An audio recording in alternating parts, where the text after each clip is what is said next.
সুপ্রভাত বন্ধুরা, আজ অরুণাচলে তৃতীয় দিন। ভালুকপংয়ে রাত্রি যাপন করলাম। আর সকালবেলায় জানো তো, ব্যালকনিটা খুলতেই দেখি এক টুকরো মেঘ এসে হাজির হয়েছে। কি ভালো যে লাগছিল, কি বলবো। পেছনেই পাহাড় আর শুধু মেঘের আনাগোনা, খুব ভালো লাগছিল। তাই স্মৃতির খাতায় যাতে এই পাতাগুলো থেকে যায় স্বর্ণাক্ষরে, সেই জন্য এই ছবিগুলো তুলে রাখলাম। কেন এই পথঘাট, এই হোটেল মনে হয় না আর কোনোদিন আসবো বলে। চলো তোমাদের সঙ্গে নিয়ে যাচ্ছি আমরা দিরাং। জিনিসপত্র, ব্যাগ, লাগেজ সব গাড়িতে উঠে গেছে, গাড়ি এসে হাজির হয়ে গেছে। এবার আমরা ওঠার অপেক্ষা।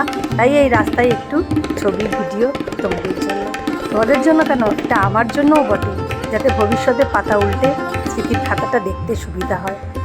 যাচ্ছি আমরা দিরাং যেতে পথে আরও অনেক জায়গায় যাওয়ার আমাদের প্ল্যান আছে। কোথায় যাব সে তো তোমরা দেখতেই পাবে, তাই না বলো? কি সুন্দর না জায়গাটা, ছেড়ে না যেতে মন চাইছে না, কিন্তু যেতেই হবে। চলো বাসে উঠি।